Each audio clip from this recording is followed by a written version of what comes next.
Want to speak real English from your first lesson? Sign up for your free lifetime account at EnglishClass101.com. Hi everybody, my name is Alicia, and today I'm going to talk about prepositions of time. I'm going to talk about a few prepositions we use when we're talking about time and time periods. So let's get started. Okay, so the first preposition of time I want to talk about is on. We use on for days, for example, on Sunday, on Monday, on Tuesday. And we use on for the weekend, like on the weekend or on weekends. These are the two cases where we use on as a preposition of time. I like to something something on Sunday. I like to something something on weekends. We use on in these two cases. The second preposition of time I want to talk about for today is at. So we use at when we want to talk about a time, and by time I mean o'clock, like 7 o'clock, at 9 o'clock, at 10 o'clock. We can also use at with AM and PM, like at 2 a.m., at 7 p.m. We use at to talk about a specific point in time, a specific number, for example. We also use at with the expression at night, at night. I like to something something at night. I usually something something at night. We always use at in this case. Then I have one more here, the weekend.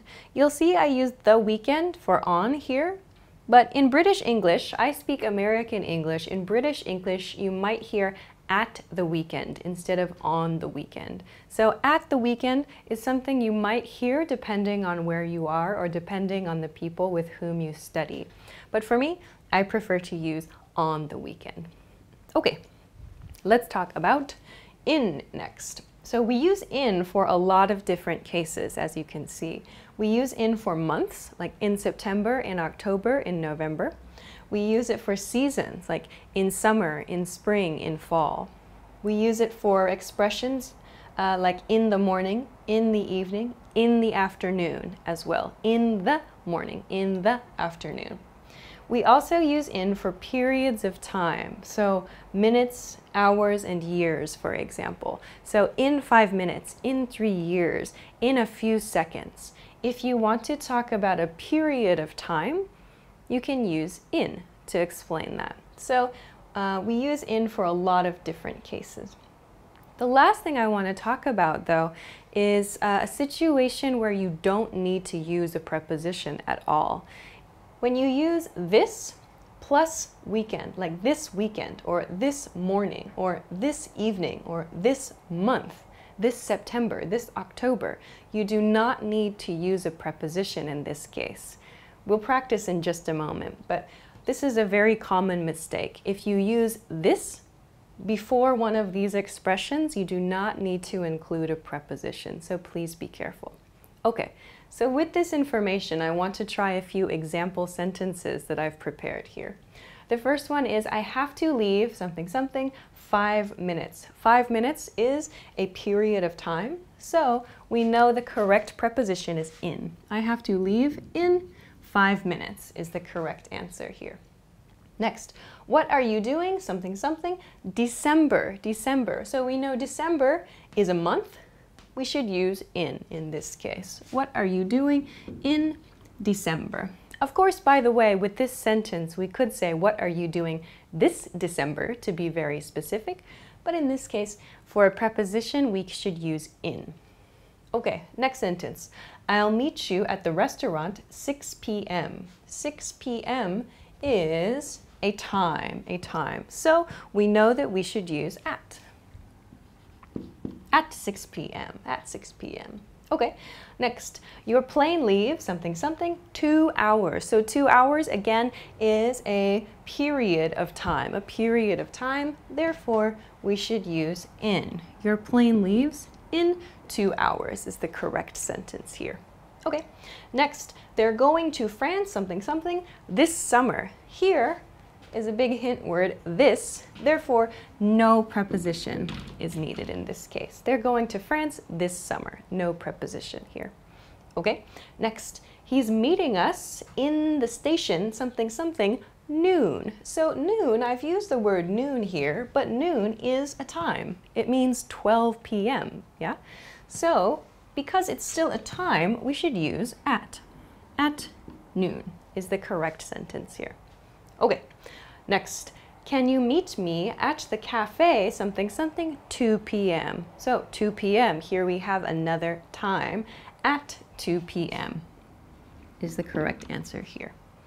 Okay, next. I like going hiking something something weekends. Weekend. So we learned over here that we use on to talk about weekends. Weekends in this case, multiple weekends. So I like going hiking on weekends is the correct answer in this case.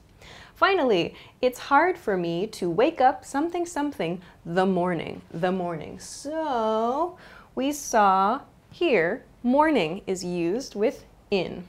So in the morning is the correct answer for this sentence. So with a little bit of practice, and as you use these phrases, not just with a single preposition, but as you use these in longer sentences and as part of phrases, it will become easier to remember which is which and which one you should use at which time. So I hope this was useful for you. Thanks very much for watching this episode. If you have any questions or comments, please let us know in a comment below this video. Thanks very much for watching and see you again soon. Bye! Today we're going to talk about prepositions of location and movement. So let's get started. Okay, so the first preposition of location I want to talk about is at. We use at to talk about exact, specific locations. So some examples of this are at the supermarket, at the table, at her desk. This means a person or an object is at that specific place. So for example, I'm at work right now. I'm at the office. These are specific points where people or objects can be located. So please use at to talk about a specific location. Okay, so let's go on to the next preposition of location for now. In. We use in when we want to talk about enclosed locations, so locations which are surrounded or when we're surrounded by something else. Something else is all around us, or we are enclosed within something. So some examples of this are in the pool, we are enclosed or surrounded by the pool. In the closet, completely enclosed by the closet. In your bag, your items are enclosed by your bag. And in the water. So when swimming in the ocean, for example, we say in the water. I'm in the water. For example, now I'm in the office. I'm in a room. I'm in my home city, for example. So these are different ways we can use the word in when we are enclosed or surrounded by something. Please also remember that in is used for countries and cities. I live in Bangkok. I live in Europe, for example. So please remember to use in for countries and cities, as well as for locations that are enclosed or when you're surrounded by something else. Okay, so let's talk about the next preposition of location. The next preposition is by. We use by when we want to express something is near something else, near or close to something else. So for example, by the park or by the coffee shop, by your computer, by the table. These mean near something else. We don't know exactly, is it maybe next to, in front of, behind? We don't know, but it means simply near something else. So for example, I'm by the whiteboard right now. I'm by a chair. I'm by a table. These are ways we can use by to express near or close to.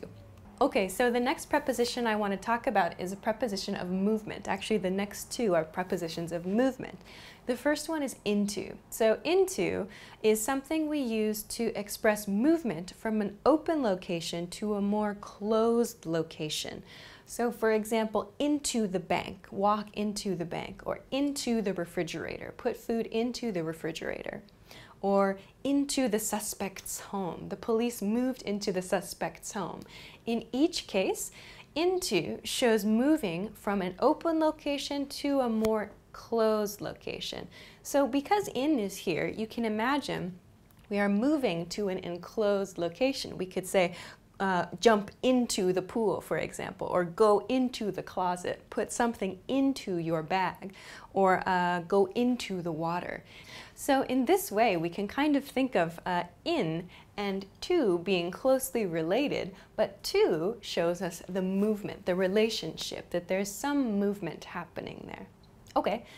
So let's talk about the opposite then of into, which is out of. So because we use into to talk about movement from a more open place to an enclosed space, out of is used to talk about movement from an enclosed space to a more open space. So for example, out of the house or out of the washing machine, taking clothes out of the washing machine. Out of your purse, take something out of your purse. So moving yourself, moving a person, or moving an object from something that is enclosed to a space that is more open. We use out of in this case. Okay, so now we know about 5 new prepositions of location and movement. Let's try some example sentences. Okay. The first one, she's sitting something something, the table. So here we have the table. I talked earlier about this, at the table, with at, yeah? However, we can use by the table as well. At the table and by the table have slightly different meanings though. Both are correct. At the table means she is sitting in a chair directly in front of the table. She's sitting at the table. By the table, however, could mean she's next to the table or she's just near the table. By is a little bit less clear. At is very clear here. To be very clear, say she's sitting at the table. To be less clear, maybe she's somewhere near the table, use by. Okay, so the next example sentence is, our company's headquarters is something something LA. LA meaning Los Angeles here. So we have a city name, yeah? A city name, Los Angeles. We know that we should use city names with in. So the answer here is in LA. Okay. The next one, he lives something something, the supermarket. So the supermarket is a place, and here we have the verb lives. He lives. We know it's not in because people do not live in supermarkets. Probably not at. He lives at the supermarket. Also doesn't make any sense. People do not live at supermarkets. However, we can use by. So he lives by the supermarket to mean he lives near the supermarket. Okay, so next one. When we walked something something, the bank, it was raining. Okay, so here we have the verb walked. And we have the bank. So there's a motion happening, yeah? Walking, and then the bank. The preposition we should use here is probably into, though out of could also be possible. When we walked into the bank, it was raining. When we walked out of the bank, it was raining. Both sentences are okay in this case. It just depends on the action you want to communicate. Okay. Next one, I need to run something something, the supermarket for milk. Okay, so here there's an objective for milk. This person wants to buy milk, so they need to run something something, the supermarket. So let's use into, moving from outside the supermarket to inside the supermarket, a more enclosed space, into the supermarket. Okay, next one is I have to be something something, the office until 6 p.m. So here we have a specific location, the office. So office is an enclosed space, yes, which means we can use in. I have to be in the office until 6 p.m. But with work and with office spaces, we can also use at. It's an exact location. I have to be in the office or I have to be at the office until 6 p.m. Both are correct here. Okay, next, I forgot to take my phone, something something, your bag. Okay, so take, this take motion here is a really good hint. There's an action happening. So there's a very good chance we are moving something from an enclosed location to a more open location. So I forgot to take my phone out of your bag. Out of your bag is the correct answer here. Finally, I want to get something something, town. So town is, yes, it's a location, like in my town or at my town. However, A big hint here is get. Get. We use get to reflect movement sometimes. And this phrase is a good one to remember. Get out of town. Get out of town. So get out of town means leave town. Go to a different place outside of town. So I want to get out of town is the correct answer here. Okay, so those are a few prepositions of location and movement. I hope that this was useful for you. If you have any questions, please be sure to leave them in a comment below this video. Thanks very much for watching this lesson, and we will see you again soon. Bye! Want to speak real English from your first lesson? Sign up for your free lifetime account at EnglishClass101.com. Today I'm going to talk about say, tell, and speak. I'm going to talk about the differences between when we use these and also give some examples of how to use them as well. So let's go. Okay, the first one I want to talk about is say. Say. So we use say when we want to have a very neutral feel to what we're talking about. We use say when we report speech. We're reporting information, reporting something we heard, reporting something someone else said to us. So, as I just used, the past tense of say is said. Please be careful. It is not say-ed, say-ed. It should be said. The spelling changes. Said. He said, she said, we said, they said. Okay, so when we want to report speech, we can use the past tense like I've just done. For example, he said dinner was delicious. This is a past tense statement, so maybe previously, before the conversation, someone, he, said this statement, dinner was delicious. Think of this like a quote. Dinner was delicious. He said dinner was delicious. Another example, you said you were tired. You said you were tired. So again, before the conversation, the other person said he or she was tired. But here, to report, you said you were tired. And we use the past tense say, said, to do that. Okay, one more with the present tense then. Remember, we use the present tense when we're talking about general facts or things which are always true, regular actions. So in this case, I've used present tense. I said, I never say mean things. So here I have present tense. This is a general fact in this case. I never say mean things. So again, a very neutral way of talking about verbal communication. Okay, so that's how we use say, an introduction to how we use say. Then let's talk about how to use tell. We use tell a little bit differently from the way that we use say. So we use tell when we want to show kind of a one-way nuance. There's sort of one-way communication happening. So by that I mean that someone is passing new information or giving new information to another person. Something I do not already know, I'm having someone tell me. Someone is going to tell me new information. So we use this in past tense a lot. The past tense of tell is told. He told me, she told me, they told me. This gives us the nuance of new information, something I'm learning, something I'm hearing for the first time. I can use tell or told in past tense. Also, one point about tell. The object, in many cases, is a person. So by that I mean after the verb tell, the item coming after it in the sentence is usually a person. So the person receiving the information. So please tell me, please tell her, please tell him. The person indicated here, or the group of people indicated here after the verb tell, that's the person or the group of people receiving the information, learning the information. Okay?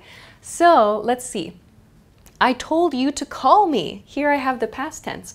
I told you to call me. So you, this is the receiver of the information. I told you to call me. I asked you to call me here. Okay, so this is the report, some command. We can use tell and told to give commands. I told you to call me. I gave you the new request to call me, in other words. Okay, one more, a request this time. Can you tell me where the bathroom is? So here, tell me. So this is a request for information. Can you tell me where the bathroom is? I don't know where the bathroom is. Please give me new information. Please tell me where it is. Okay, here we also use present tense, yeah? So when you're making requests, please make sure to use the present tense. Can you tell me something? One more. Why didn't you tell me the party was canceled? Another question. Why didn't you tell me? So you didn't give me new information about the party. Why? Why didn't you tell me? Blah, blah, blah. We can use this pattern for if you miss information, or if someone forgot to tell you something, if someone forgot to give you information that you needed, you can say, why didn't you tell me? Blah, blah, blah. To make a different sentence, you could say, why didn't you tell her? Or why didn't you tell them? Why didn't you tell our boss? Some other examples, a positive sentence could be, why did you tell him? Why did you tell her? For example, if someone tells a secret. So we can use tell to give new information, to pass new information along. Okay, so that's tell. So the next verb that I want to talk about today is the verb speak. So we use speak to mean a conversation, yes. So speak has the nuance of a conversation, but it has the nuance of a more formal tone. We would use speak in more formal situations, like a business meeting or a work setting, for example, or for maybe a more serious conversation. But we can use speak with either with or to. So I mean speak with someone and speak to someone. So the difference between these two is very, very small. If you say speak with my boss, it sounds like you expect a conversation with your boss. Speaking with someone sounds like there's information passing back and forth between the two of you.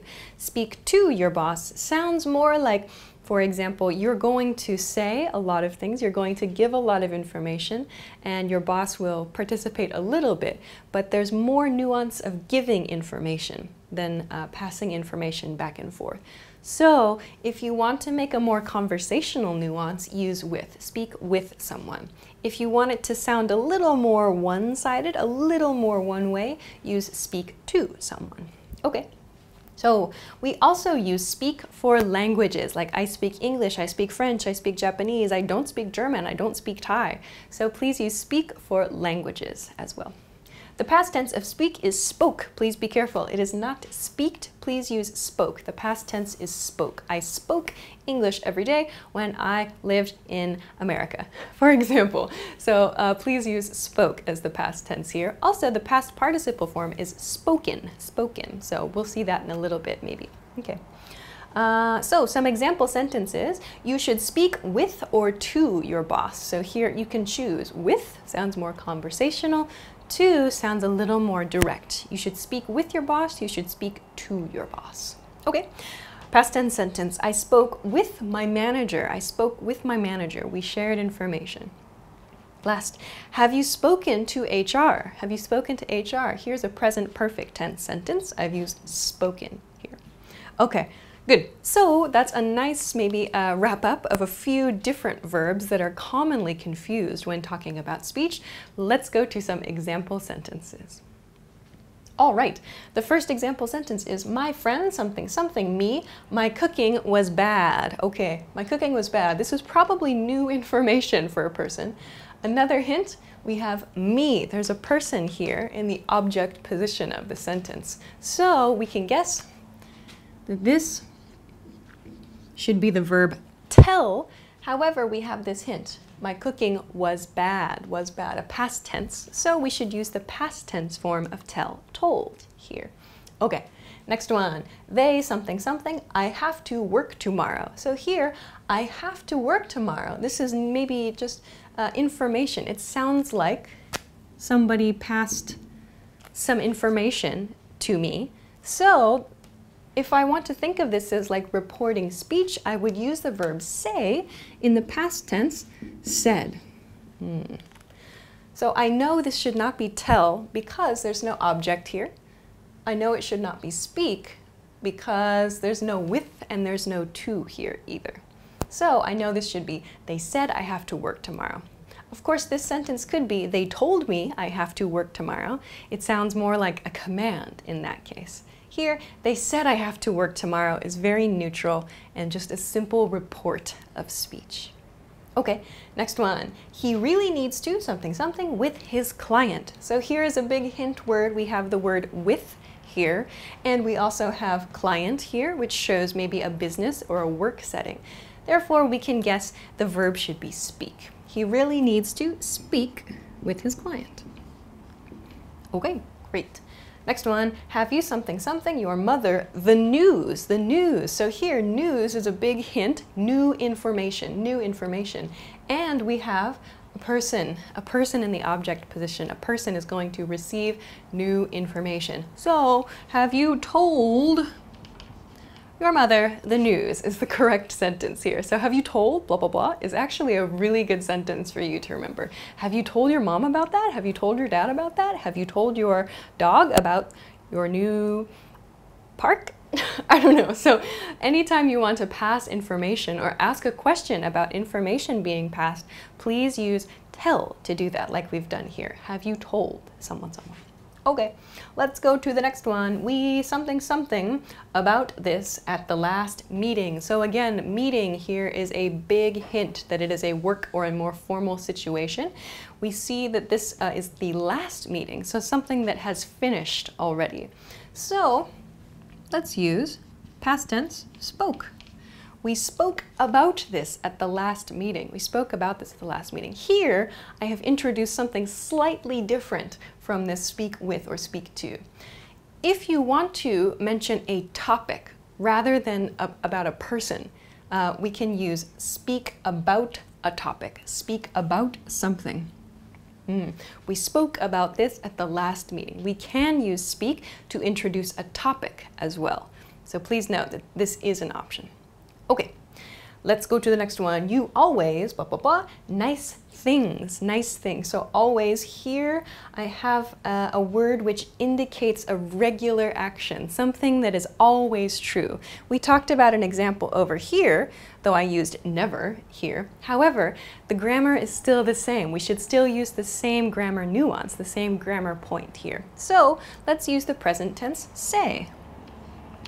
You always say nice things. So someone always says positive things, or someone always makes very positive comments. Like for example, everybody in the comments on these videos, everybody always says very nice things. We can use always say to talk about something that a person always says. Okay, finally, same thing, he always something something, the truth. Okay, now this is tricky. I've used always here. I used always in the previous one as well. But the thing I want to point out is this, the truth, at the end of the sentence. There's a set phrase in English. We don't use say. We actually use tell with the expression the truth. He always tells the truth. So the expressions tell the truth and the opposite, tell a lie. We always use the verb tell with this. You might hear, I sometimes hear non-native speakers of English say a lie or say the truth, but this is not natural. Please be sure to use tell the truth or tell a lie. We always use tell in these cases, so please be careful of that. Okay, but we've talked about a lot of different ways to use these three verbs, and I hope that it's a little bit more clear now when to use them, especially say and tell. Many people have a little bit of confusion between these two, but speak is also quite useful as well. Thanks very much for watching this lesson, and I will see you again soon. Bye! Hi everybody, my name is Alicia, and today I'm going to talk about the difference between some and any. So let's get started. Okay, the first point I want to talk about with some and any is how to use some and any in terms of where to put these two words in a sentence. So we use some and any in the same position in a sentence. We use some and any before the noun or before a noun phrase. So please be careful. Don't use some or any after the noun. You should be using some and any before the noun. Okay. So, given this, let's take a look at how to decide whether you should use some or you should use any in your sentence. All right, first I want to talk about some. We use some in positive statements. So these are statements that do not have a negative in them. We use them for positive statements. A few examples here are, I need some butter. Here, some is before the noun. In the next one, we have some food. Some comes before the word food, the noun, a positive statement. Third, they had some good ideas. So good ideas is used as a noun phrase here. Good ideas. Some comes before that noun phrase. So these are a few examples of positive statements. We can use some in positive statements. That's the first point I want to make. Second point I want to make is here, it's about requests. We use some in a couple of different question patterns. One of them is making requests. When we want to make requests, we can use some in the request. For example, can I have some time off? We use some here because it's a request. Making a request to your boss, for example, in this case, we should use some. Can I have some time off? Second, will you give me some space? Will you give me space? This is another request. We can tell, will you give me? This is a very good hint that someone is asking for something else. A request should use some. Finally, can he take care of some things for me? Can he take care of some things for me? In this case, it's asking for someone's help in a situation. So it's a request. We should use the word some. Great. Okay, so the second point I want to talk about is using some for offers. To make offers, we should use some. Again, offers, like requests, are a question. This is a question pattern where we should use the word some to make the question.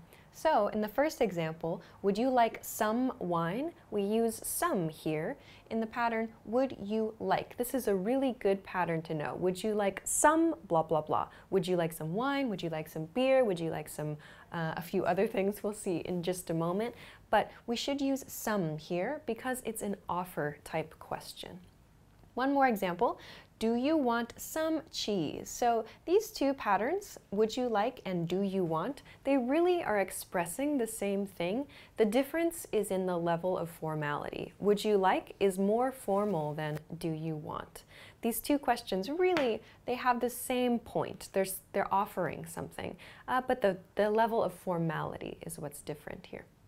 Okay. Last one, do you want some more time? Do you want some more time? So here again, an offer, a more casual offer with do you want. And again, we have some plus more time. So please make sure to use some before the noun or before the noun phrase and use it in your offer questions as well as your request questions. So those are the two types of questions I want to talk about today when we're using some. Also, please remember we use it in positive statements as well. Okay, so with that, let's continue on to any. I want to talk about any next. Any is sort of the opposite in terms of statement making from some. We use any in negative statements. So for example, I don't have any money. Here I have don't, do not, the negative here.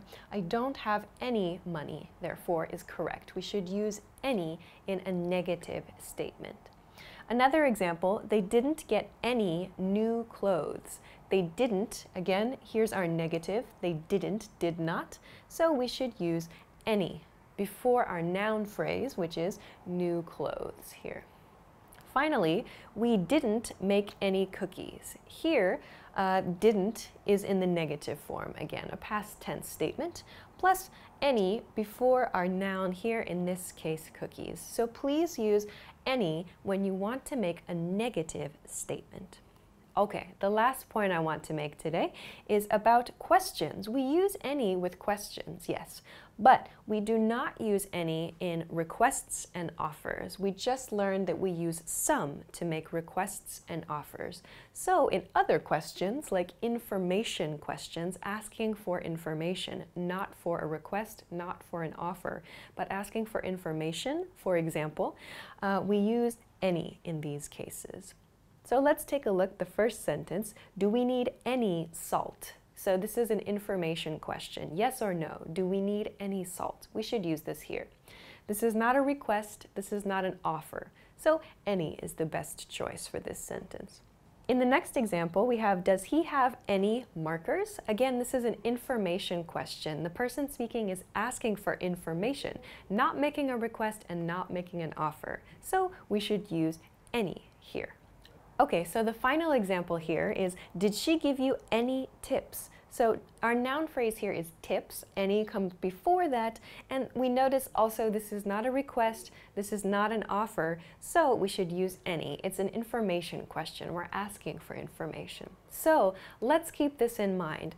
We use any for questions which are not requests and not offers. Think about it as asking for information only. You're not making a request for help, not making a request for an item, but if you're looking for information, you should probably use any to make your question. Okay, so let's take a look at a few example sentences that I've prepared. The first one here is, do we have blah blah blah milk? So here I'm looking for information. I'm not making a request, I'm not making an offer, I want information, so I should use any in this case. Do we have any milk is the correct sentence here. The next one, can I have blah blah blah cake? Here, I'm looking for something. I'm looking for cake. I want cake. I'm making a request. I know that requests are paired with some, so I'm going to use some in this sentence. Can I have some cake is the correct sentence, the correct question. The next one, I really need something something money. I really need something something money. So this is a statement, not a question, and there's no negative here. So we should use the positive some. I really need some money is the correct sentence here. All right, let's take a look at the next sentence. I don't have blah blah blah pets. Here is a negative, and we see this is not a question, so we know we should use any because we use any for negative statements. This don't, do not shows us that we should use any here. Okay, next one. Do you want something something pizza? So here we have a question. And it looks like this is an offer. So there's this do you want pattern, which we talked about right here. Do you want? So we should use some. This is an offer question. Do you want some pizza? Making an offer, you should use some. Next sentence. Wanna get blah, blah, blah food after work? Again, we have a question. And we have this pattern, wanna get, wanna get. This is a very, very casual form of do you want to get. Do you want to get? We've dropped do you want to, and we use the very casual wanna here. So it's again an offer question. Wanna get some food after work? Okay. Next sentence, he doesn't have blah blah blah friends. So a statement, yes, but we see a negative here. Doesn't or does not is the negative form, so we know that we should use any in this pattern, in this sentence. He doesn't have any friends. Okay, final question here, maybe a difficult one. Are you sure you don't want dessert? Are you sure you don't want dessert? So this isn't quite an offer. It's like a very, very soft offer, yes. But this person is sort of asking for information. Are you sure you don't want dessert? They're asking for a yes or no, kind of. And there's a negative here. There's a negative don't, a do not. So it's a good idea in this sentence to use any. Are you sure you don't want any dessert? This sounds a little bit negative. You sure you don't want any dessert? If you want to make a straightforward offer, like would you like some dessert? That's okay. It sounds a little bit better because there's a negative here with don't to use any in this sentence. This is a little bit tricky, but I think it's okay to use. All right, so those are a few basic points about when to use some and when to use any. Please remember, some is used for positive statements, requests, and offers.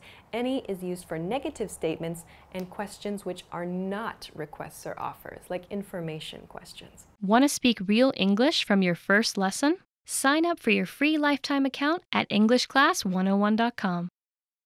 Hi everybody, my name is Alicia, and today I'm going to talk about the difference between for and since. I'm also going to talk about how to use ago. So let's get started. Okay, the first thing I want to talk about is the word for. we use the word for before a period of time. So before a period of time can mean minutes, it can mean years, it can mean days, seconds, hours, a period of time or a length of time. We use the word for before that phrase to talk about the length of time that something happens. So for example, for 10 minutes, we use it before 10 minutes. For 5 years is a length of time. For a day is also a length of time. For a lifetime, one whole lifetime, a person's whole lifetime can be a period of time. We use for before it in this case. There's also for an eternity. An eternity. We can use this to mean a very, very long time. It's sort of an exaggerated phrase, but for an eternity means a very, very long time. These are all lengths of time then, and we should use the word for before we want to express them. Okay, so let's talk about something a little bit different then, the word since. Since is used before a specific point in the past. We often use since with present perfect tense. Maybe you've seen another video that we did about the present perfect tense and how to make present perfect tense sentences. We often use since in present perfect tense sentences. For is also used in present perfect tense sentences, but the two are used a little bit differently. Since is used to talk about a specific point in the past, a specific point in the past, maybe where something happened or something began. So, for example, since last night. This shows us that since last night something happened or something started and it's continuing. So since shows us that something has been continuing or the effect has been continuing since a point in the past. It began at a point in the past and continues, or the effect continues until the present. Since tells us all this information. Another example, since 2014.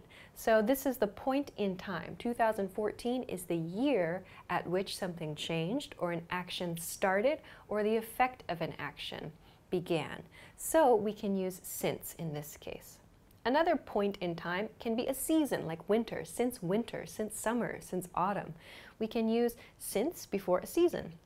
We also have points in time in the day, since this morning, since this evening, since last night was my first example here.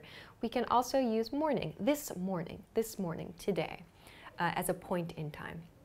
Finally, I have one more example, since last week. So points in time, there are a lot of different points in time, but just be careful. Length of time uses for. Point in time uses since, and since shows us that there's some action that's continuing or the effect of some action continues until the present. So please be careful. Period of time, point in time, for and since. Okay, so the next point that I want to talk about is ago. There are a couple of different ways that we can use ago, and the first one I want to talk about is one we use for past tense statements or past tense situations. So we use ago to talk about points in time where actions or changes occurred. So for example, 3 years ago I got a new job, or 5 minutes ago I ate lunch, or 2 days ago I saw my friend, or 2 jobs ago I didn't have much experience. So all of these statements are used to talk about a past tense point in time where something changed or some action occurred. So we use ago in this way with the past tense to mark a change or something happening. So there's a second use of ago that I want to talk about. We can use ago with since and a time period. This is something we often use in present perfect tense statements, like we talked about here with since. What I mean by that, for example, is since plus time period plus ago. So for example, since 3 years ago, or since 5 minutes ago, or since 2 months ago. So here you'll see we're using a time period. I know I said to use time periods with for, but this can be kind of a useful pattern because if you use the word since on accident, but you want to express a time period instead, you can save yourself by adding ago to the end of it. So if you're working on making a sentence, for example, and you're speaking and you accidentally use the word since, even though you know you want to use a time period, save yourself by attaching ago to the end. So since 3 years ago, something has occurred, something has been continuing. So because since is here, it shows us, like we talked about with since here, the action or some effect of that action is continuing from this point in time. So we can use this pattern as well. Since, time period, ago. Okay, so this is a lot of information. Let's try to make a few sentences. I've prepared a few example sentences, so let's take a look. All right, the first one, we've lived here, blah, blah, blah, 3 years. So how do we know which to use? First, we see we have lived here. This is a present perfect tense sentence. We've lived here plus 3 years. So I see a time period here. That means I should use for, because we need to use for before periods of time. So we've lived here for 3 years is the correct sentence. Good. Okay, let's look at the next one then. They've been studying, blah, blah, blah, 2014. So here I see a point in time, a specific point in time. And another really good hint is the grammar here. I see the present perfect progressive, or the present perfect continuous tense here. They've, meaning they have, plus been studying. This shows a continuing action. So all of these give me hints about which one I should use. They've been studying since 2014 is the correct answer here. Next one, he left the office 5 minutes something something. Okay, here we see this is a past tense statement. He left. So left is the past tense form of the verb to leave. So we see here a period of time. 5 minutes, yes, but after 5 minutes is our space, meaning we need to use ago. 5 minutes ago. We always use ago after the period of time. Okay, next one. I've been reading this book, blah, blah, blah, last week. So again, we see this been reading, this present perfect continuous tense shows us an action has been continuing. This shows a continuing action or a continuing effect. So we know we should use since. I've been reading this book since last week. So last week, as we talked about here, is our specific point in time. Let's take a look at the next example sentence. It's a little bit tricky, it's a little bit difficult. Here we see the same been waiting, the same present perfect continuous or present perfect progressive tense. This shows us that an action has been continuing, yes, but I've used the word ages here. So ages is sort of a casual expression which means a very long time. That means it's a time period. This is not a specific point in time. Ages is not a specific point in time. It's actually a time period. So we should use for here. You've been waiting here for ages, for a long time is what this sentence means. Okay, last one. They've been dating something something about 2 weeks something something. Okay, so here there are 2 spaces where we can use a word. That should probably give you a good hint that it'll be this since and ago. But let's talk about why. Here, again, we have this continuous form. They've been dating. Dating is the continuous or the progressive form of the verb to date. So we have about plus 2 weeks. So there's a period of time there, yeah? In this case, then, we should use since about 2 weeks ago. So 2 weeks ago, they started dating, or they've been dating since about 2 weeks ago. We can use both of these sentences to express the amount of time they have been dating. Okay, so those are a few points about when to use for, since, and ago. We also talked about some grammar points that you can use these words with. If you have any questions about those, check out some of the other videos we've made on this channel, especially about the present perfect tense. They can help give you some more background about those grammar points. Hi everybody, my name is Alicia. Welcome back to EnglishClass101.com's YouTube channel. Today I'm going to talk about the difference between speak and talk, 2 commonly confused verbs. So let's get started. Okay, The first verb I want to talk about is the verb talk. We use talk in casual speech, in everyday conversations. If you want to talk about a simple topic or a casual discussion with friends, or you just want to report a conversation that happened or a discussion that happened, you can use talk to explain this simply and casually. In most everyday conversations, I use talk. You'll hear talk a lot when you are listening to conversations about discussions on the phone. We use it to explain phone conversations a lot.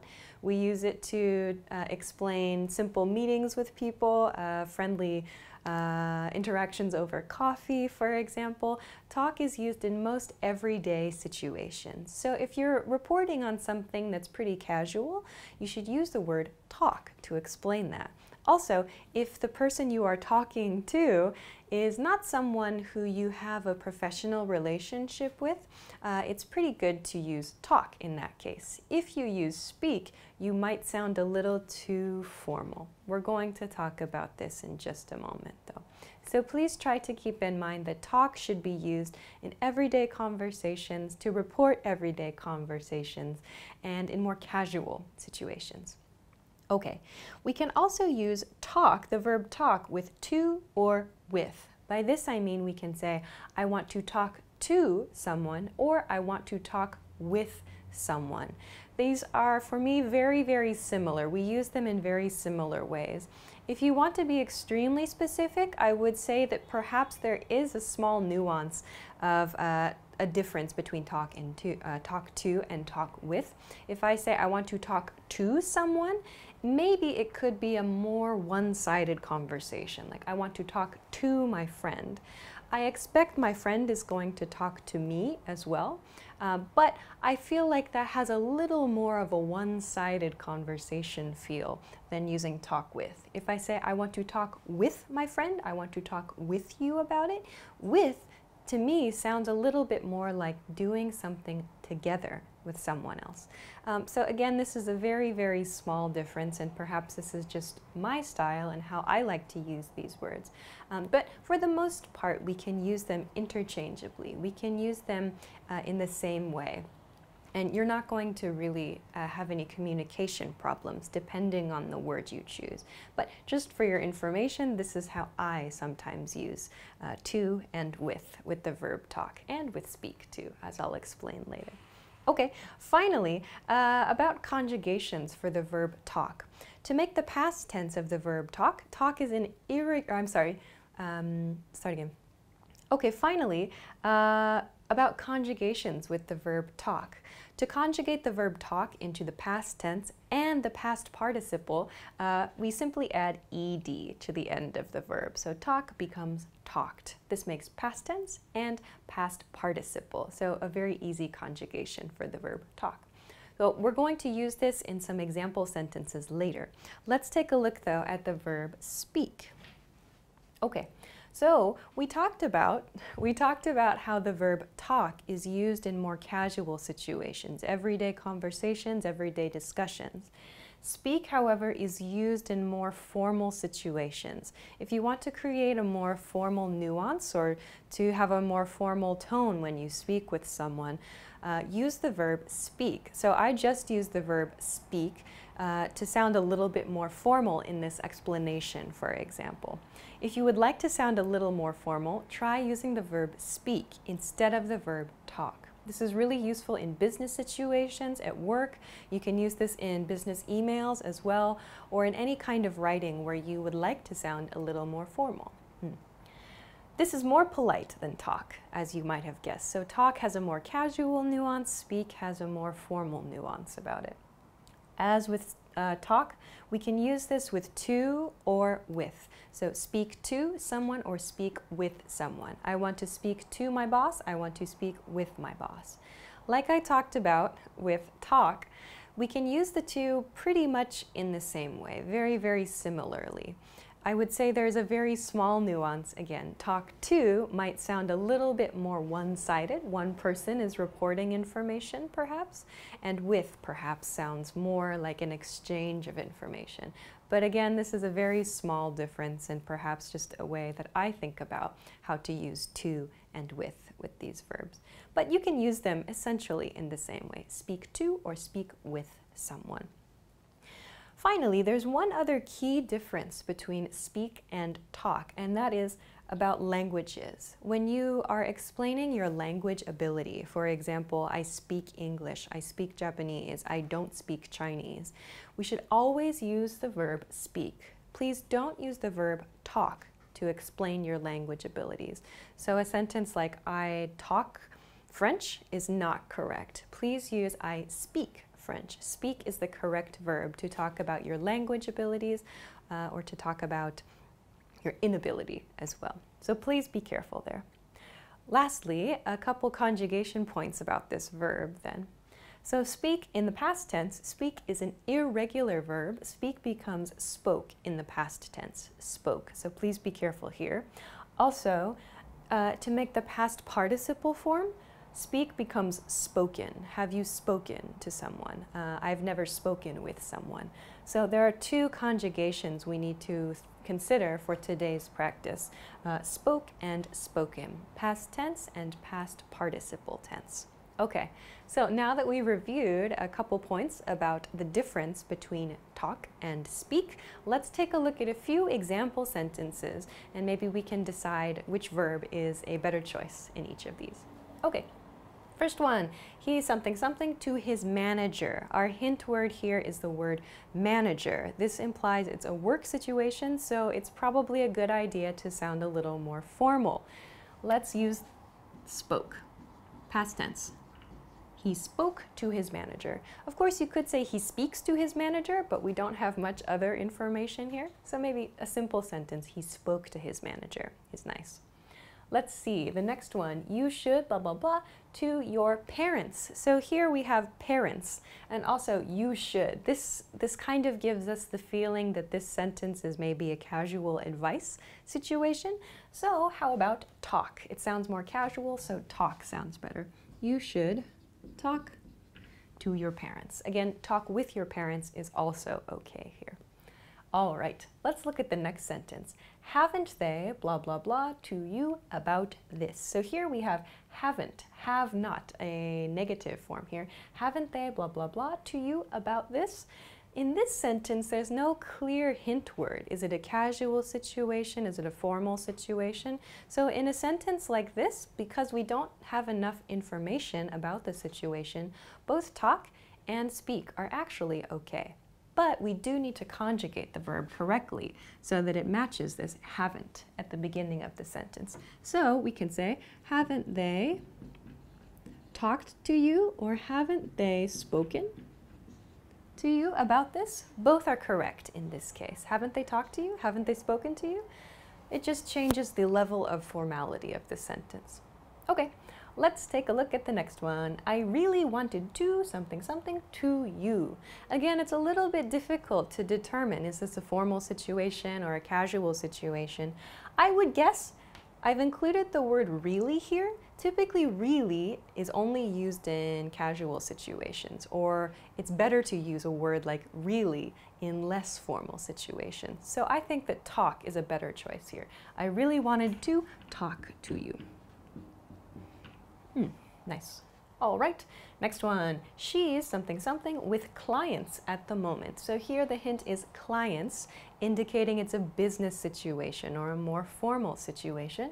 And here we have the grammar she is. She is. This implies a progressive or a continuous grammar sentence. So she's something something. Clients gives us the hint it's more formal. Let's use speak. But again, to change it to the progressive form, she's speaking with clients at the moment. Sounds nice. Okay, let's look at the next sentence then.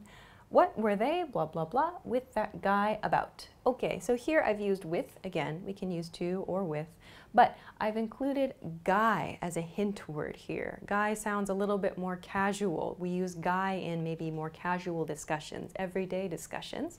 So we probably want to use talk in this case, a more casual choice.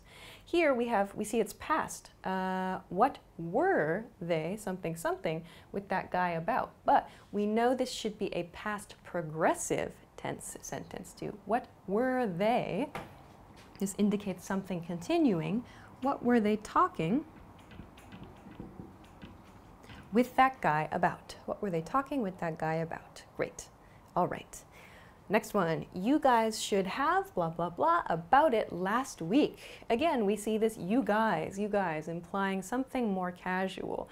You guys should have. So again, this is probably a sentence where we need to use the verb talk because it's a more casual situation. We could use the verb speak if you like, but again, it's going to sound a little more formal. Here we have you guys, which sounds casual. So mixing casual and formal might sound a little strange. So here, to match our grammar, you guys should have talked about it last week is the nice sentence here.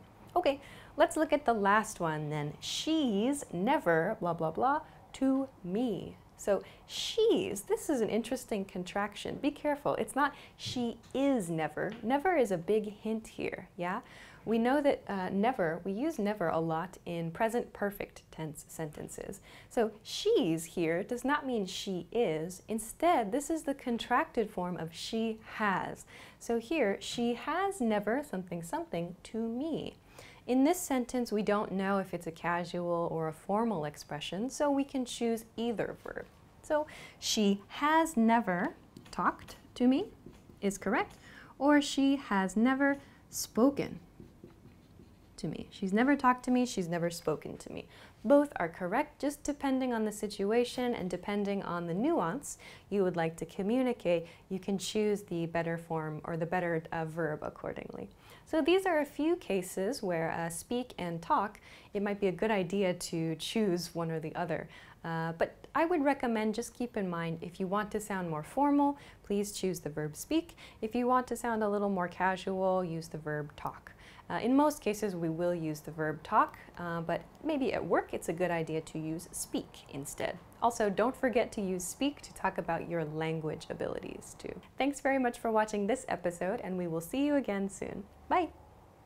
Today I'm going to talk about the difference between active voice and passive voice. In this lesson, I want to explain a few ways that I think can help you decide how to choose between active voice or passive voice. This will be hopefully useful for your speaking and for your writing skills. So let's get started. Okay, the first thing I want to talk about is the active voice. English uses a lot of sentences in the active voice. We like to use active voice a lot in speech and in writing. So, we use active voice when we want to place emphasis on the subject, like the person or the thing that is doing an action or causing an action. So the emphasis here is on the subject. We know the subject of the sentence in the case of the active voice, and we want to emphasize that. The person who is doing an action, for example. You want to emphasize that, you know who is doing the action, use the active voice. So an example could be, a thief stole my bag. In this situation, we know a thief stole my bag. Here, the simple past tense is used, and we have my bag as the object here. So everything is clear, everything is known in this sentence. I'm going to talk about a different style, a different way to explain this sentence in just a moment, but we can use the active voice to explain a situation like this. Another example. My coworker deleted an important file. So here's another situation. We know who did the action, my coworker in this case. Simple past tense, deleted here shows the action that happened, the action that occurred, and what was deleted, an important file here. So again, I'm going to talk about a different way to explain this sentence in just a moment. But these are a couple ways we can use active tense, or active voice rather, when all the information is known. Some more simple sentences. I ate dinner. Again, the subject, the verb, and what was being eaten here in this case. I ate dinner. Very simple sentence. Here, he took me to a movie. So we know the subject, the action, who is receiving the action. In this case, it's me. Here, she made dinner. Again, very, very simple sentences. We can make simple sentences in just 3 words, for example, with the active voice. It's very, very easy to use active voice. We just need to know the subject, what they did, and who received the effect, or who that action occurred to put it in a strange way. So we can use active voice to explain a lot of things in a very, very short way. But sometimes active voice is maybe not the best choice. So let's take a look at passive voice and see if we can compare a few things here. When we talk in the passive voice, or when we write in the passive voice, we do it because we want to place emphasis on the object of an action, something which is receiving the action. We want to place the emphasis on that, or we use it when the subject is unknown or unimportant. So, to give a few examples, let's look here. My bag was stolen. Here, my bag, this is the thing that an action has occurred to. So you can think of it like the bag is the one, or is the object that is receiving the action here. My bag was stolen. My bag was stolen. So we have to use a different grammar to explain in passive voice. So the difference here, my bag was stolen, the difference between this sentence and a thief stole my bag is that we don't have a clear doer of the action. We're not talking about specifically who stole my bag, but rather the important point here is that my bag was stolen. It doesn't matter who, or we don't know who stole the bag, but I want to emphasize this situation. In this case, passive voice is much, much better than active voice because I don't know the subject perhaps. Let's look at one more example. An important file got deleted. So here you'll see got. We use got a lot, this past tense got, or rather past participle got, in passive voice a lot. It gives kind of more of a nuance of something negative occurring. It gives sort of the feeling that a negative outcome has happened as a result of this situation. So you might see got deleted, or got plus the verb in this case. So here I've used got deleted. I'll show you one more in just a second. So here, an important file got deleted. Let's compare this to the active voice. My coworker deleted an important file. In the active voice, I know who deleted the file. My coworker deleted the file. In the passive voice, however, I don't mention my coworker. So maybe I don't know who deleted the file. I don't know who completed the action, who did the action. So I can drop that name. I can drop my coworker. I can drop the name of the person who did the action. I want to emphasize the situation. The file, the important file got deleted. That's what I want to emphasize. In this case, I should use the passive voice. This sounds much, much better if I want to emphasize the important file. If, however, I want to emphasize my coworker, for example, I'm angry with my coworker, I could say, my coworker deleted an important file. In this case, the emphasis is my coworker. In this sentence, the important file is the emphasis. So this is a really key point between the difference between active and passive forms. Okay, let's look at a few more examples. So next one, your lunch got eaten. So again, I've used this got here, yeah? I've used got plus eaten, the past participle form of the verb. So as I talked about in this sentence, got deleted, we use got to show kind of a negative outcome, something we didn't want to happen necessarily. This is very common in passive voice. So your lunch got eaten. By whom? We don't know. Somebody ate this person's lunch, but we don't know who did the action. So we can omit that person and we can simply emphasize your lunch here. This is the focus of the sentence. Your lunch got eaten. Okay, let's take a look at one more sentence. Their window was broken. Their window was broken. We don't know how the window was broken. Maybe it was a person, maybe it was a burglar, maybe it was bad weather, maybe just a strange accident. We don't know how or who broke the window, so we can omit, we can remove any identifying information about who or what completed the action. Instead, we focus on the window. Their window was broken. This is the focus of this sentence. Finally, let's look at one more. Flowers were delivered to the office. In this sentence, we don't know where the flowers came from, who ordered the flowers. We don't know any information about the situation, but we simply want to report something we saw at the office, for example. We can use the passive tense to do that. Flowers were delivered to the office. So in each of these sentences, we don't know, or it's not important who did the action or what did the action, but we want to emphasize the object of the action. We want to emphasize the person or the item receiving the action in this case. In active voice, however, we want to emphasize the person doing the action or the thing doing the action. So please keep this in mind when you're trying to choose between active voice and passive voice. If it's a known subject, or if you want to emphasize that subject more strongly than the item receiving that action, use the active voice. If you don't know the subject, or if you want to emphasize the object of the action, use the passive voice. I hope that those were a few good points. I hope that those were a few helpful ways to help you remember how to use active voice and passive voice. But if you have any questions or comments, let us know in the comment section, or try to make a few sentences if you like. Thanks very much for watching this episode, and we'll see you again soon. Bye! Today I'm going to talk about uncountable nouns. I'm going to talk about a few points related to uncountable nouns and some words we can use with uncountable nouns. I'm going to talk about the ways we can use units to count parts of uncountable nouns, and I'm going to talk about some quantifiers and some questions which we can use with this grammar point. So let's get started. Okay, so the first point here about uncountable nouns. Uncountable nouns are nouns we cannot count. So countable means able to count. This prefix un means not, the negative. So not countable. Nouns we cannot count. We cannot use 1, 2, or 3 to count numbers of these nouns.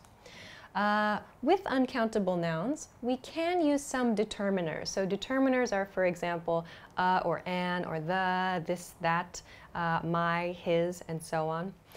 With uncountable nouns, we can use, for example, this and that, and we can use possessives like my, his, her, our, and so on. However, we cannot use a or an with uncountable nouns. This is because a and an are used for the singular forms of nouns, and we don't have a singular or plural form necessarily for uncountable nouns.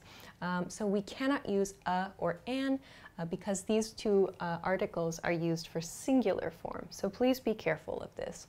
Some determiners like this and that are fine, and possessives are okay, but not a or an. Okay. Also, when you want to make a general statement, you should use no determiner, no determiner. So know this, know that, know the, or whatever, unless you want to make a statement, a general statement about a specific group or a specific object, a specific mass entity, for example. We'll talk a little bit about this later.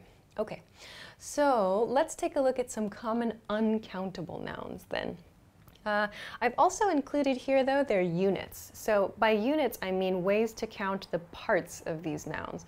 So we cannot count these nouns because they're thought of as like a mass. They're thought of as kind of a group.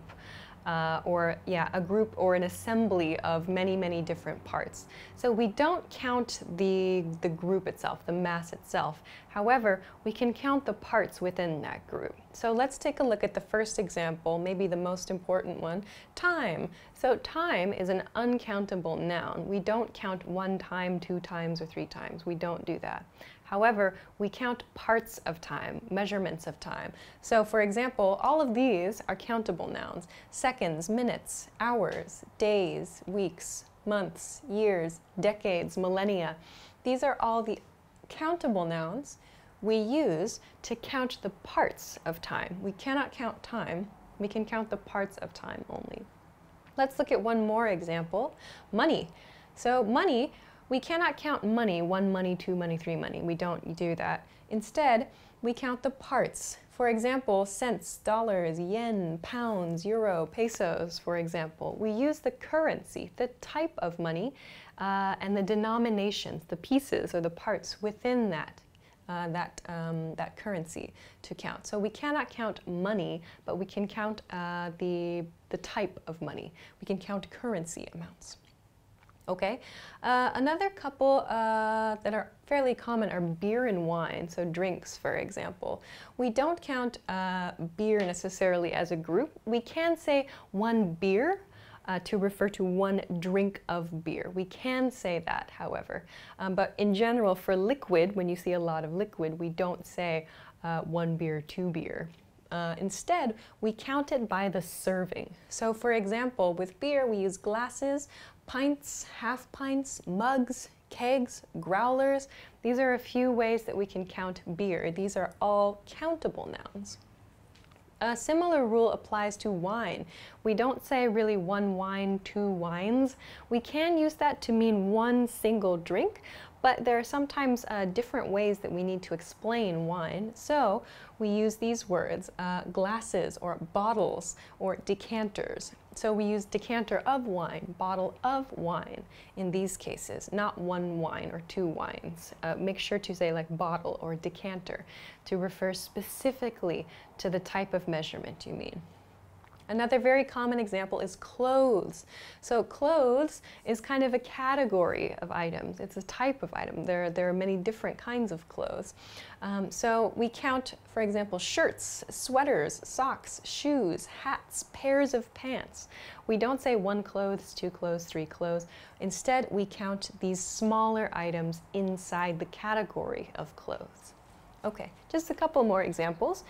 Food is another very, very big one. So food itself, we don't really say one food, two food, three food. Instead, we count inside food, for example, snacks, drinks, salads, appetizers, pizzas, breadsticks, cakes, whatever. So the food, the dish itself, we count the dish, but not food as a category. Finally, air is another one. We don't count air with numbers. We can count parts of air, but if you want to know, we can use, for example, molecules to talk about components, pieces of air, if you like. So these are just a few examples of uncountable nouns and some of the units we can use to count the parts within those uncountable nouns. Okay, next let's head over to how to make a few questions. So similar to countable nouns, we can use uncountable nouns to make information questions, to make requests, to make offers. But one key point here is when you're asking a quantity question with an uncountable noun, you need to use much. So when you're using a countable noun, you should use how many plus the plural form. If you're using an uncountable noun, you need to use how much plus your noun. How much time, how much money, how much beer, for example. There's no S to add at the end, there's no plural form that we need to think about. Just the uncountable noun and any other information. How much beer did you drink? How much time do you have, for example? So please use much when you're making a question with an uncountable noun.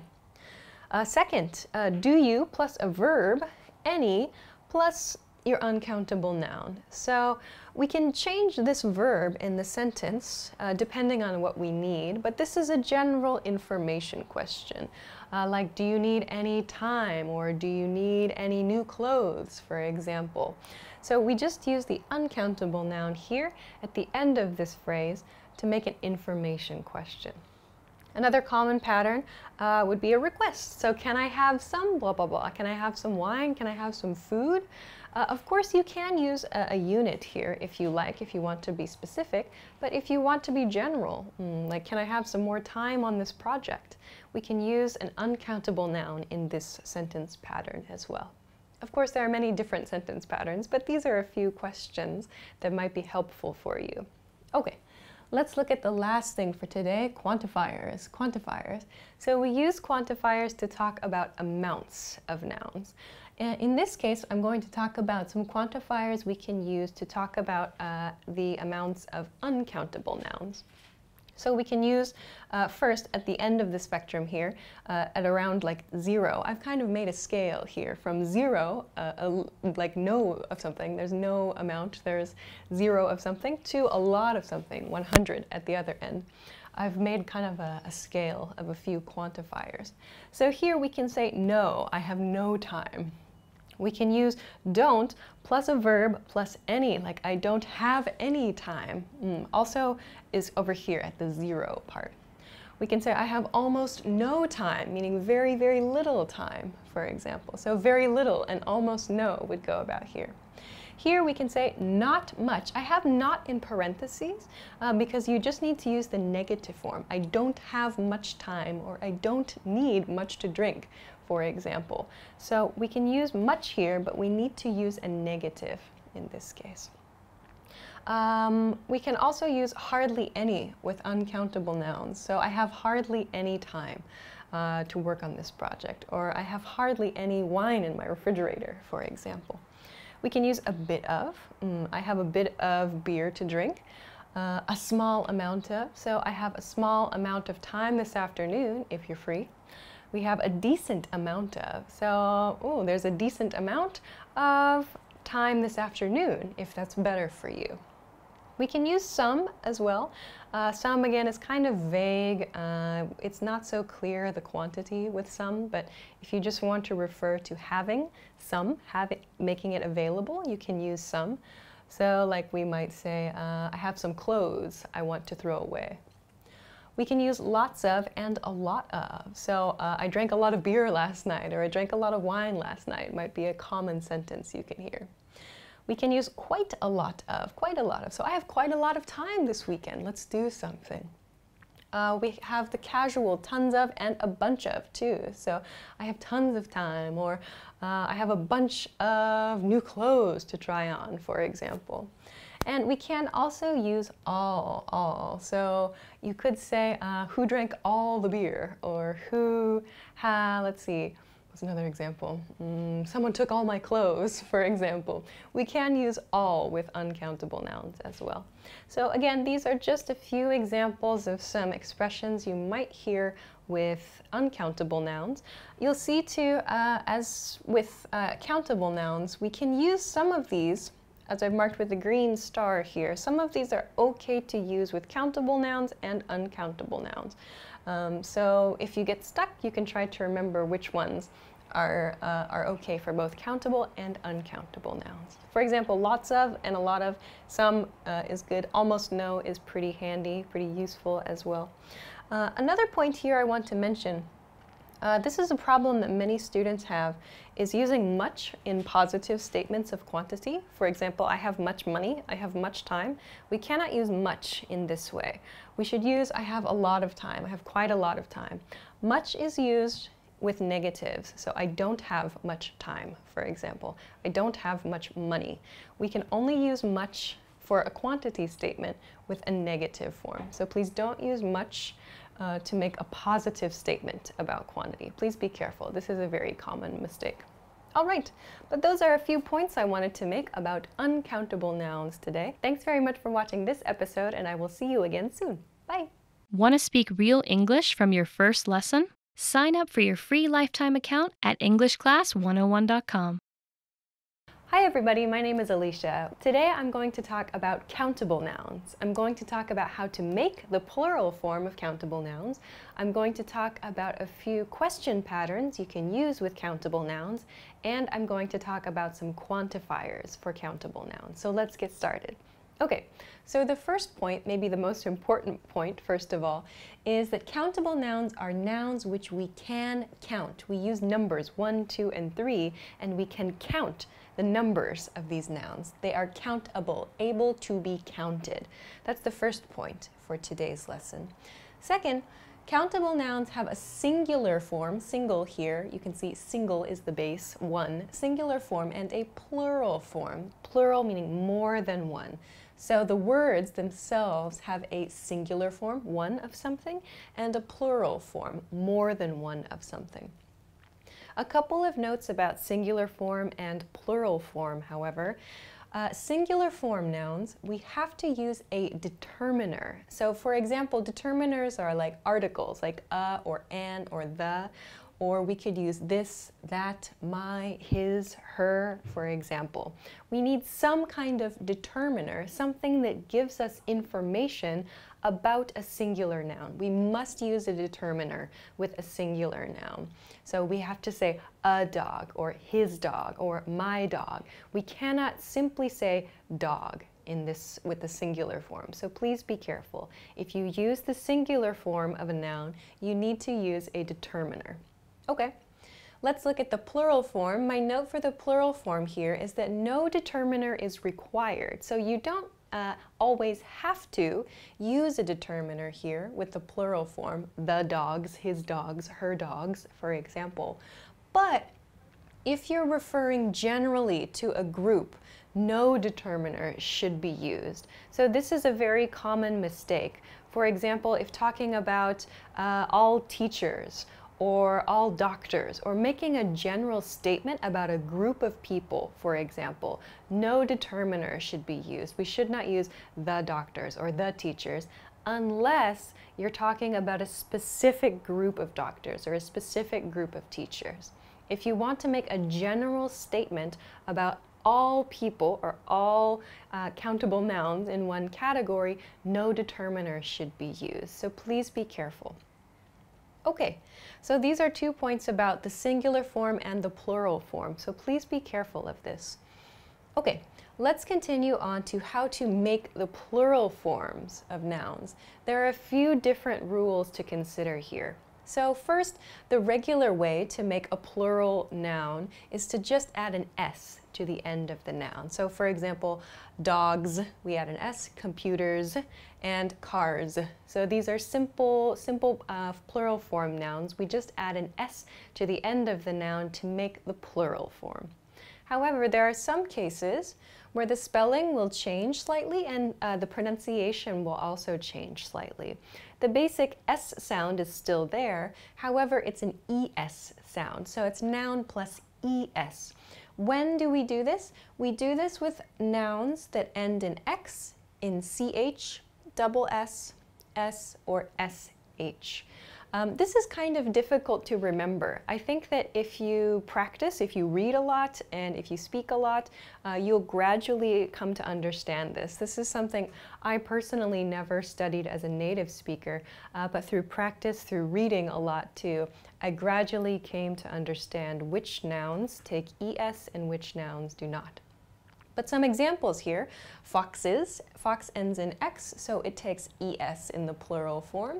Classes, class ends in SS, so we take ES for the plural form. Finally, sandwich, sandwich ends in CH, so we add ES, very important. So not sandwiches with no E, but we need to use an E in the word sandwiches. Please be careful.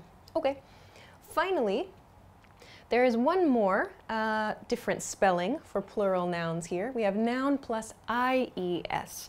If the noun ends in a Y, we drop the Y in the plural form. We cut the Y and add IES. So a few examples of this are countries. We have IES, no Y here.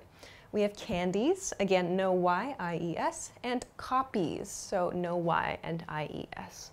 So these are 3 ways to make plural forms, adding ES or an ES sound or just a simple S. So depending on the noun you would like to make plural, you need to kind of remember these rules or at least think about them a little bit until you kind of get used to making nouns correctly. Okay, but I want to go to something a little bit more challenging, which is nouns which have irregular plural forms. So these are countable nouns, but they don't follow the S rule. We can't just add S to make these nouns plural. Let's take a look at a few. So one, for example, is person, the noun person. We can say one person. However, the plural form is people, 2 people, 3 people, 4 people. Please keep this in mind. Another very common one, especially for pronunciation, is woman to women and man to men. Please be careful of your vowel pronunciation here in particular. woman and women. The first vowel, O, here does not change in terms of spelling, but in pronunciation it does change. Women sounds much different than the singular form, woman. So please be careful. Sometimes poor pronunciation can cause difficulties in understanding or poor communication. So this is a great pronunciation point, both woman and man. So man becomes men, a very clear vowel sound change there. So these two are a couple to be very, very careful of and to practice as well. Some nouns, however, do not change in the plural form. Some nouns, for example, fish. Fish does not change. We use fish and fish in the singular and the plural form. If you are curious about how to know whether you're reading something or hearing something about singular fish or plural fish, in most cases, you can guess based on the situation, based on the context. If it's very, very difficult, then I suppose the author might include a number before the word fish, like 2 fish or 3 fish. But in most cases, this isn't an issue. The same thing applies to sheep, actually. Sheep, the plural form of sheep is also sheep. There is no change here. But we can count them as 2 sheep, 3 sheep, 4 sheep, for example. Okay, a few more. The singular form of child becomes the plural form children. Please be careful there. Foot becomes feet. Tooth becomes teeth. And one more interesting one, mouse. Mouse becomes mice in the plural form. 2 mice, 3 mice, 4 mice. So these are just a few examples of some of the irregular plural forms you can find with countable nouns. This is not everything, for sure, but these are some very common examples, I think. Okay. Let's continue on to a few question patterns with countable nouns. So the first one I have is how many blah blah blahs. Please keep in mind when you are asking a quantity question with countable nouns, you need to use how many. Please do not use how much with a countable noun.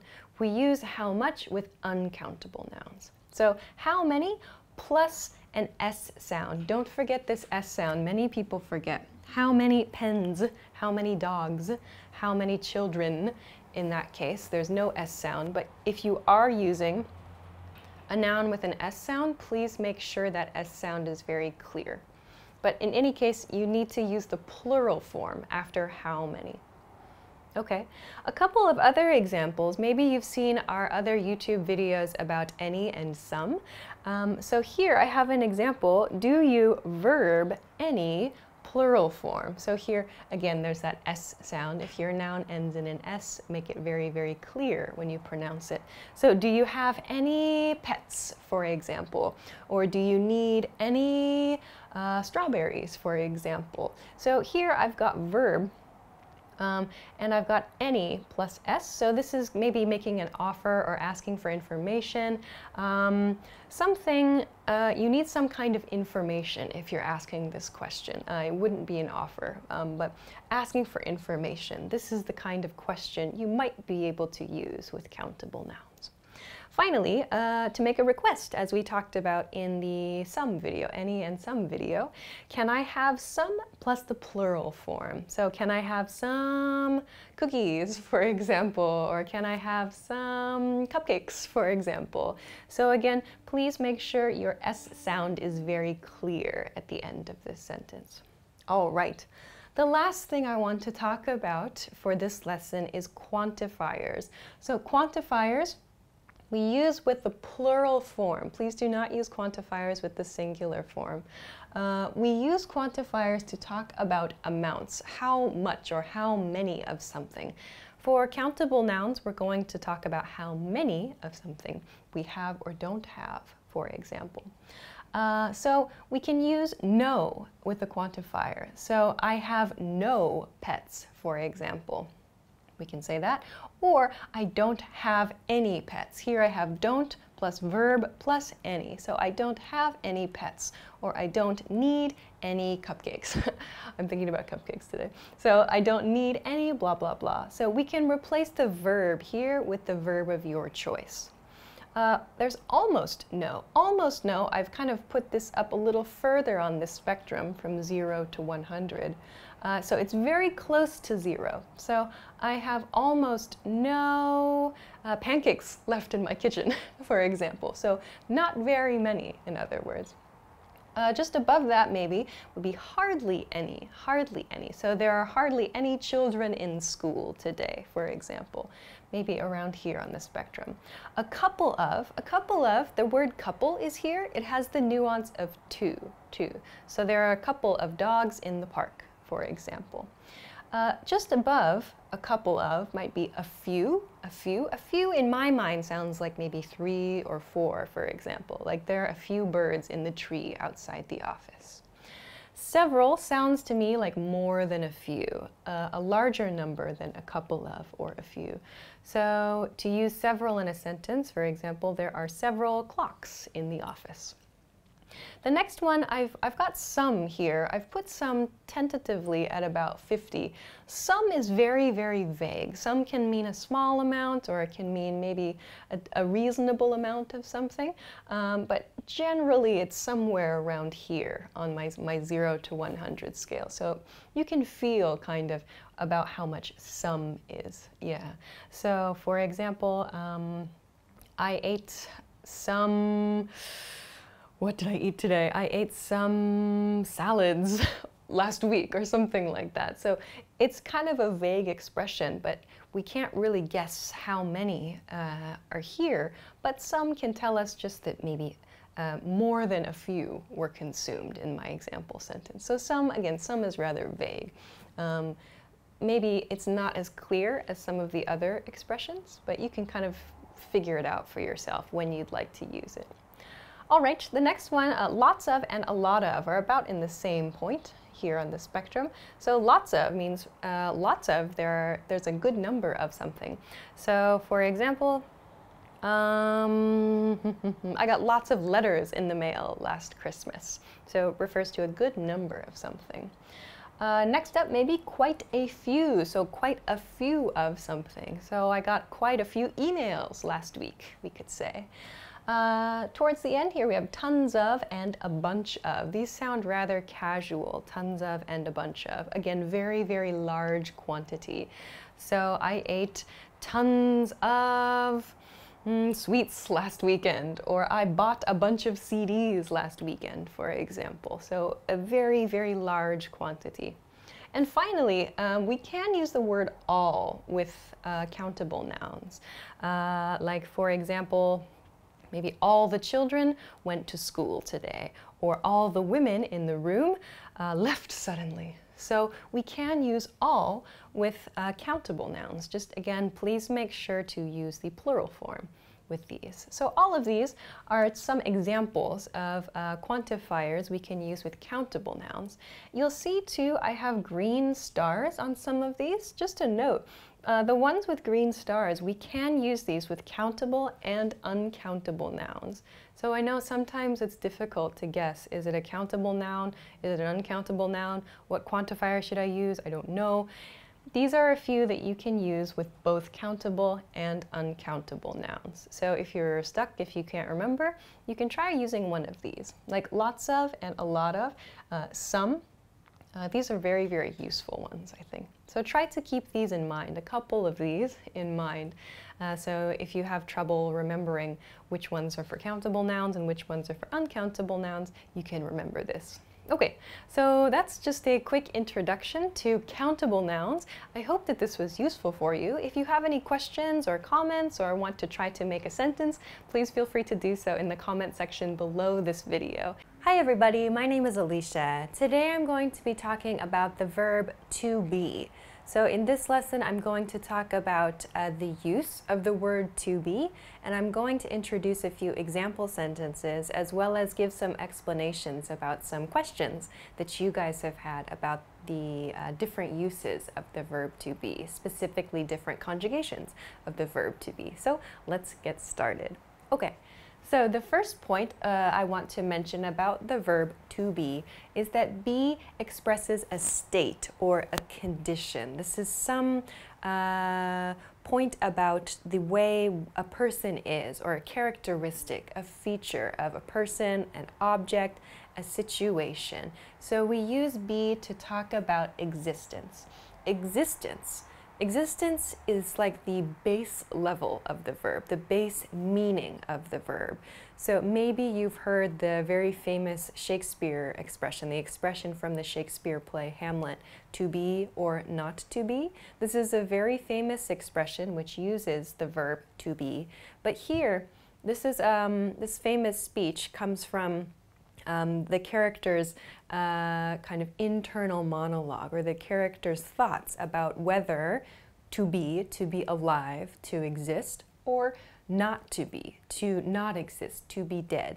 So in this case, yes, we are using the verb, or the verb is used to mean existence, to mean alive or not alive.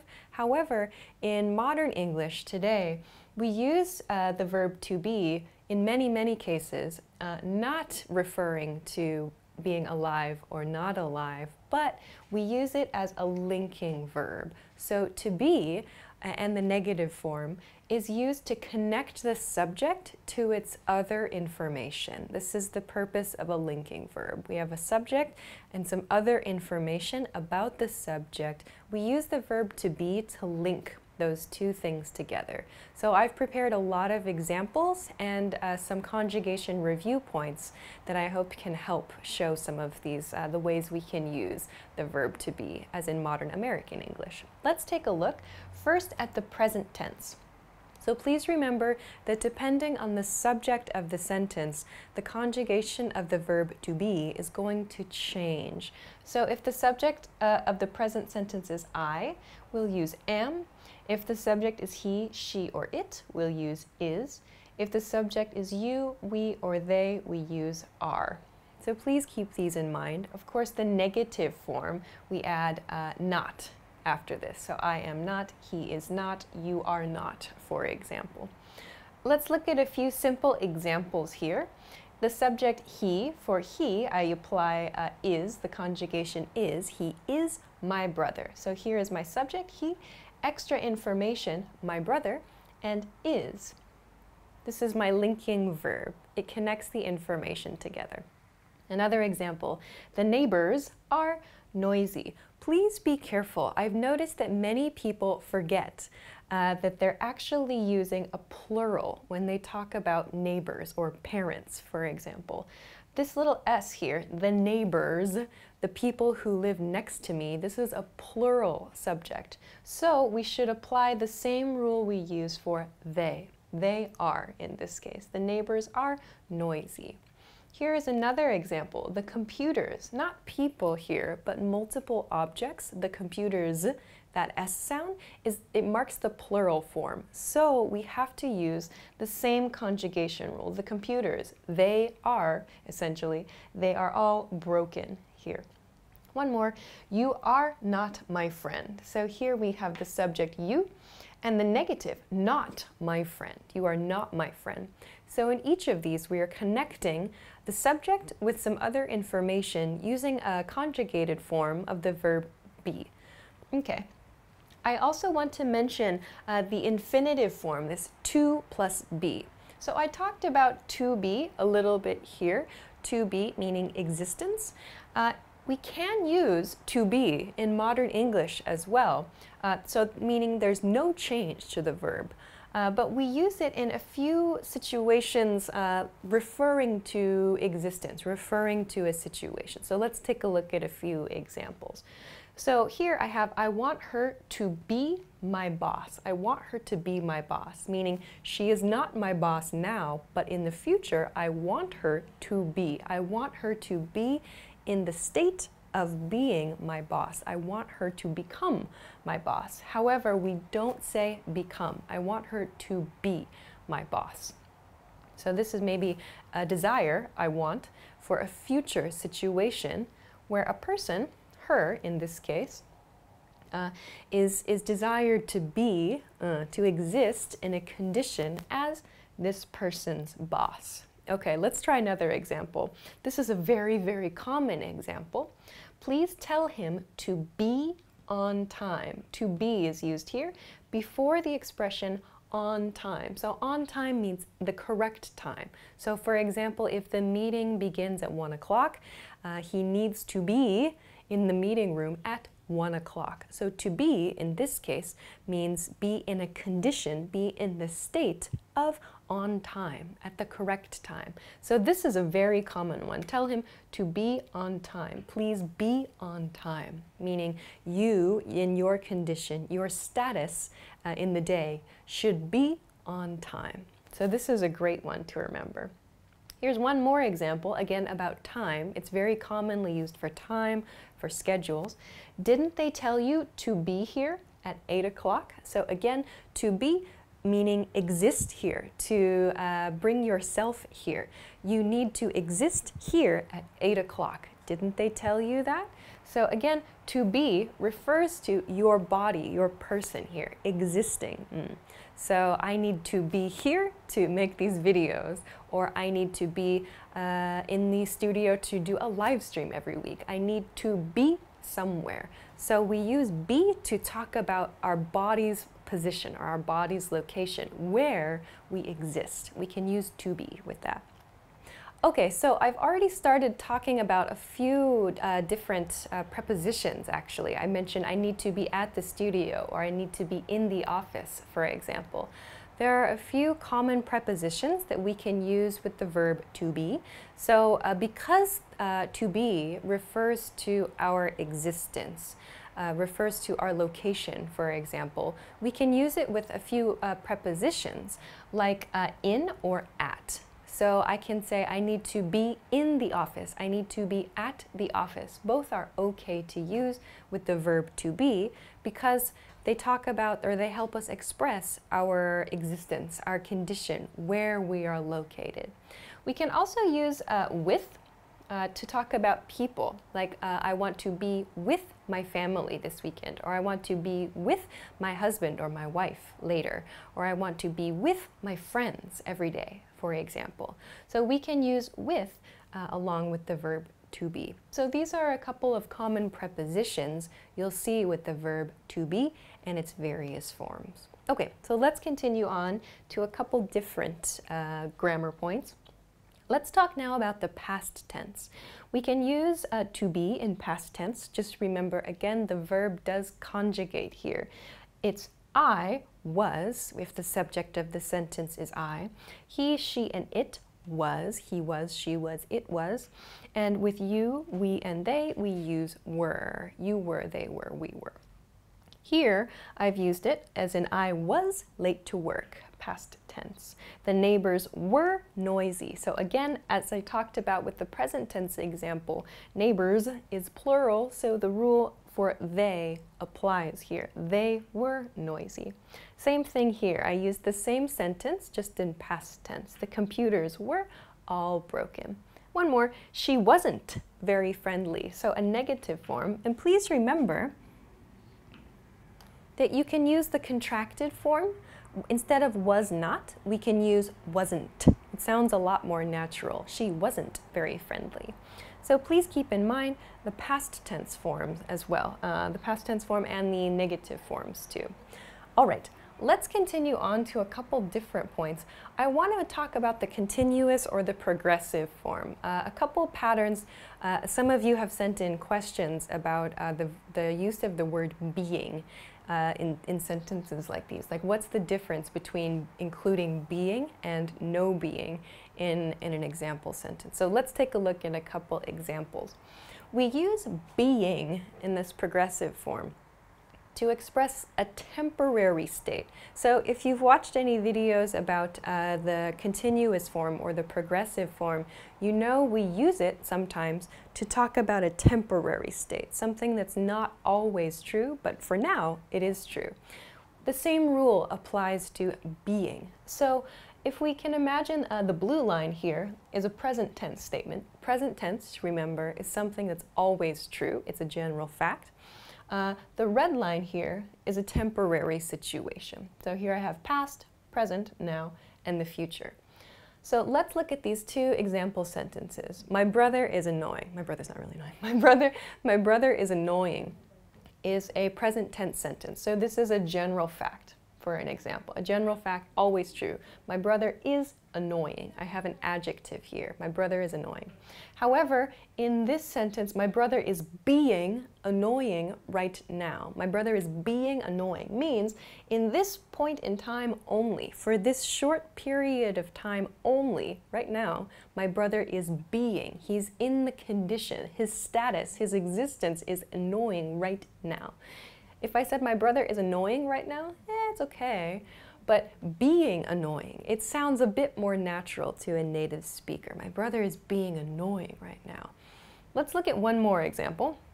My computer is not cooperative. I've used the negative, not cooperative. So this is a little bit of a funny sentence. It suggests maybe my computer can think for itself.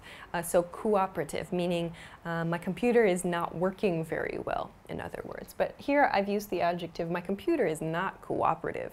So maybe I have an old computer. So every day, in this sentence, in a present tense sentence, my computer is not cooperative. It doesn't work very well.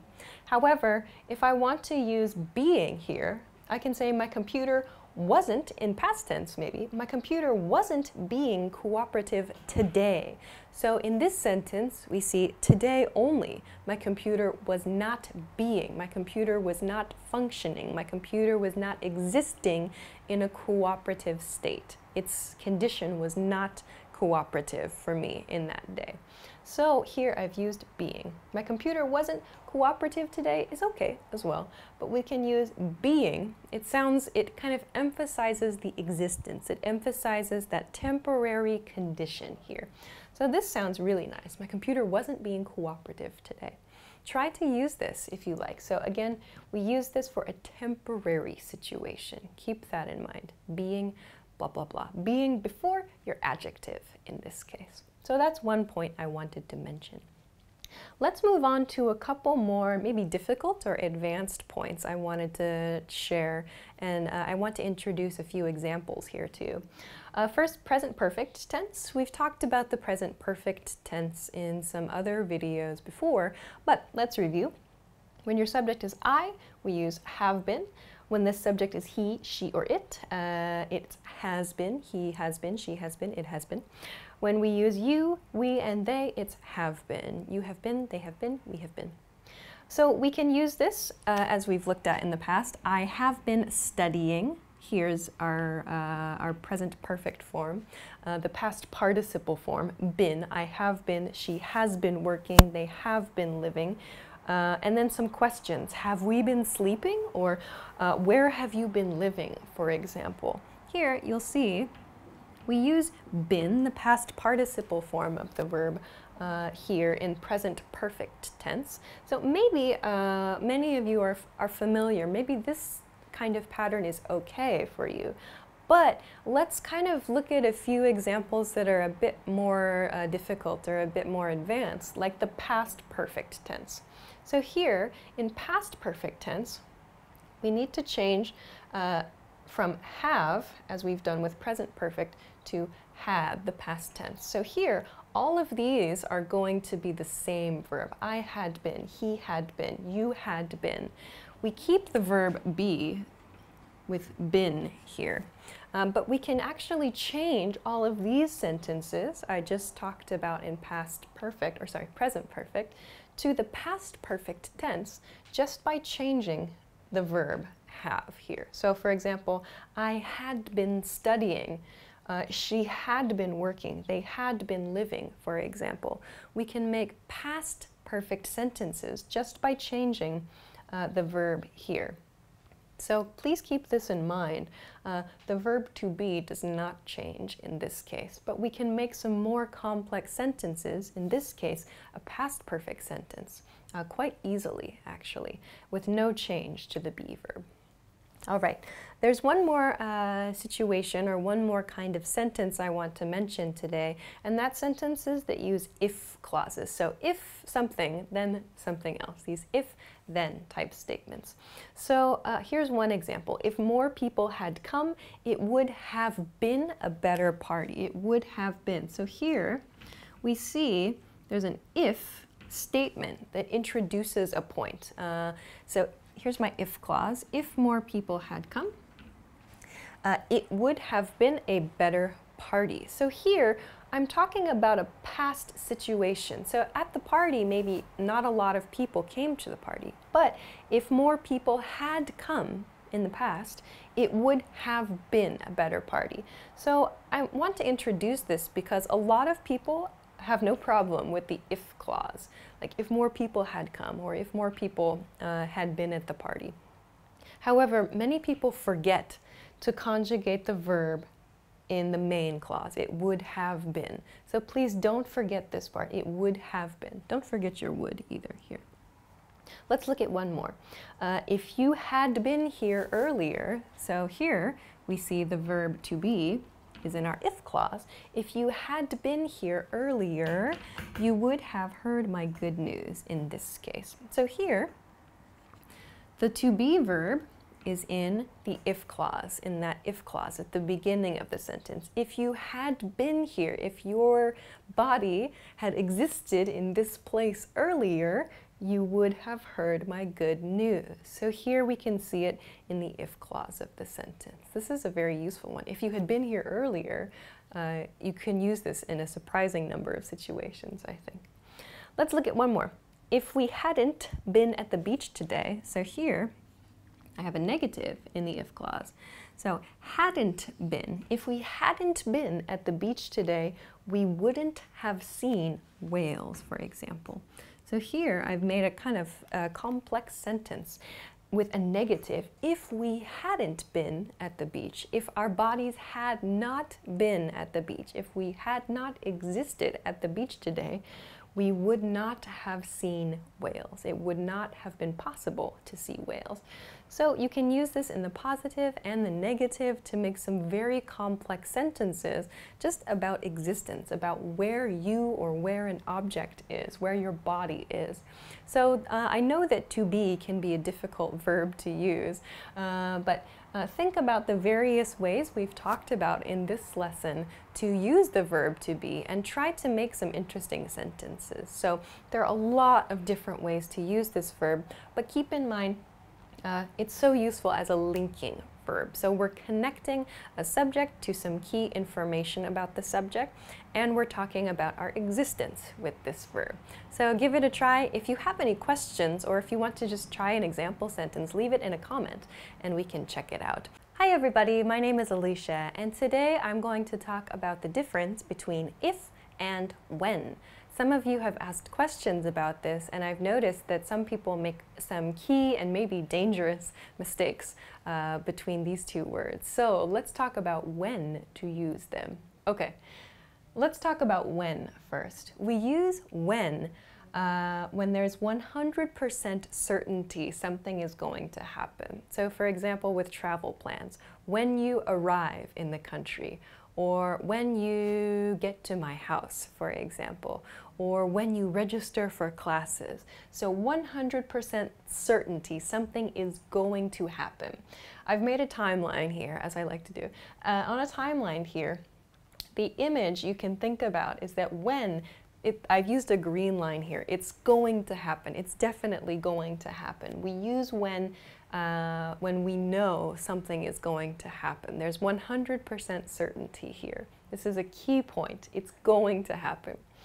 If, on the other hand, we use if there's only a chance something is going to happen. There's only a chance. It is not determined. It is not something that has been decided. If is used for a chance something will occur. If is not used in cases where we know something is going to happen or something should happen. If is only used to express chance or possibility.